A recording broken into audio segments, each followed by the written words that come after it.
Olá, companheiros, Furando a Rede dessa sexta-feira está chegando com informação e indignação. Rogério Ceni e Oswaldo de Oliveira foram demitidos de Cruzeiro e Fluminense respectivamente e talvez até merecidamente. E eu não estou indignado por conta da demissão deles, mas sim pela forma como ocorreu. Foi um escárnio. O que fizeram com os dois treinadores foi a tremenda de uma sacanagem.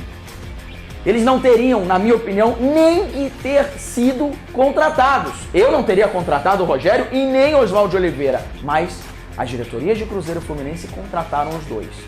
E o que aconteceu nessa quinta-feira no jogo entre Fluminense e Santos, em que Paulo Henrique Ganso, um jogador que não joga bola há muito tempo, no Fluminense não teve sequer uma grande atuação, já em vários meses atuando com a camisa 10 do tricolor, chegou e chamou o treinador de burro.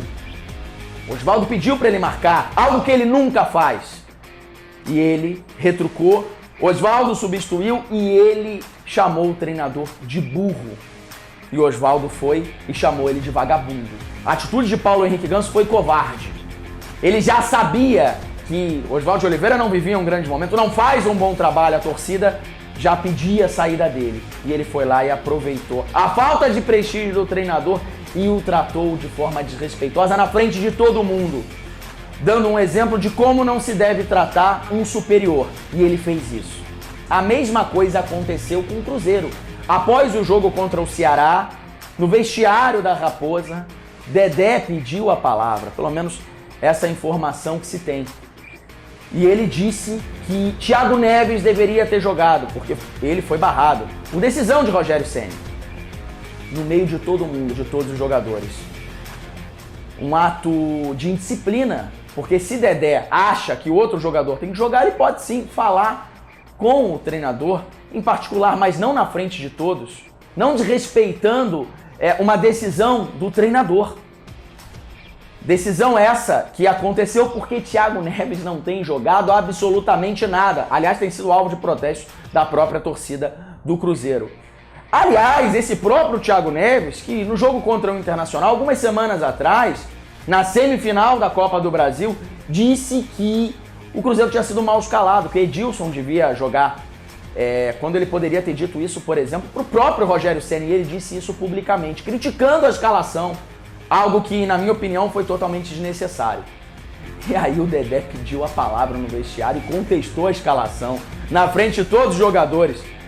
Quem é ele para dizer quem deve ou não jogar? O Dedé é um grande zagueiro, mas caiu muito no meu conceito, se ele realmente disse isso. Quem decide quem joga é o treinador. Rogério Ceni tentou desfazer uma panela que está na cara que existe dentro do Cruzeiro. Um bando de jogadores acomodados. Um bando de jogadores que são, sim, muito mais responsáveis do que Rogério Ceni por deixar o Cruzeiro nessa situação em que se encontra. Não só eles, os dirigentes também. Mas os jogadores continuarão no Cruzeiro. Acomodados, mimados.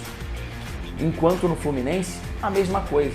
Oswaldo de Oliveira não é mais o técnico do tricolor. Paulo Henrique Ganso continuará. Sem jogar nada. Roubando, entre aspas, o tricolor. Óbvio, ele tá lá jogando, mas não tá jogando absolutamente nada. E fazendo um grande papelão ao desobedecer às ordens de um treinador, ao desrespeitá-lo. É o poste mijando no cachorro. Esses são os tempos de hoje.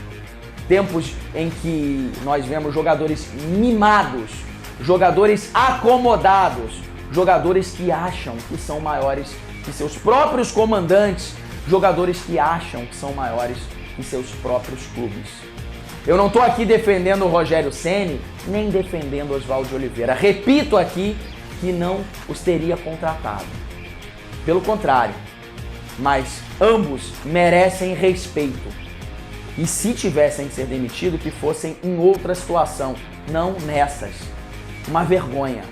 Os jogadores continuam, os técnicos passam e os clubes ficam.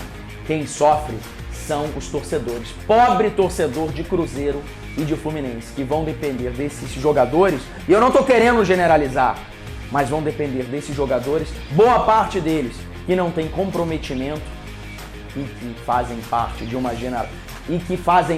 uma geração cada vez mais mimada e que não respeitam e nem honram a camisa que vestem. É isso aí, pessoal. Vamos falar agora do São Paulo. O Fernando Diniz está assumindo o tricolor. Bom, lá o Cuca pediu demissão. Disse que não deu liga. São Paulo até tentou continuar o trabalho com o treinador. A verdade é que realmente não funcionou. Para mim, Cuca continua sendo um dos melhores treinadores do futebol brasileiro. Contrataria ele para o meu time. Mas o trabalho não surtiu efeito. Vamos ver agora se o Fernando Diniz consegue dar uma cara a esse São Paulo. Aliás, mano, eu sou um fã do Fernando Diniz. Fã, não pelos trabalhos dele, mas pelo fato dele acreditar num propósito e ir até o final com aquilo. Fernando Diniz tenta fazer algo diferente. Tentou fazer isso no Fluminense, no Atlético Paranaense. Até conseguiu inicialmente. Não teve a sequência que talvez merecesse. Mas a verdade é que não deu certo. Agora com o São Paulo, talvez ele tenha a grande oportunidade da carreira. Sim, porque o São Paulo tem salários em dia, diferentemente do Fluminense. E tem um grande elenco, bem qualificado, diferente do Atlético Paranaense, embora ganhasse as últimas competições. Fernando Diniz vai ter a oportunidade e a chance que todos queriam que ele tivesse. Em um clube que não luta pelo título, dificilmente vai conseguir alcançar o Flamengo e que nem briga para ser rebaixado. Eu acredito em Fernando Diniz e torço para que ele consiga fazer um grande trabalho. Nós precisamos de treinadores diferentes que acreditam no futebol ofensivo, como Renato, como Jorge Jesus e como Fernando Diniz. Boa sorte para ele. Bom, é isso aí, pessoal. Hoje eu tô pistola, como dizem os mais novos, porque respeito é bom e todo mundo gosta. E os dirigentes e os jogadores do futebol brasileiro, pelo menos a maioria deles, não sabem o que é isso. Precisam de uma aula de educação. Aliás, o Brasil precisa de uma aula de educação. É isso aí, pessoal. Um abraço. Eu vejo vocês na próxima semana. Bom final de semana. Curte. Compartilha esse vídeo se você gostou. Se você não gostou, comente, cornete. Aqui é para quem ama futebol e eu amo muito futebol. É a melhor invenção do homem, amigo. Eu vejo você na segunda-feira. Um abraço, bom final de semana.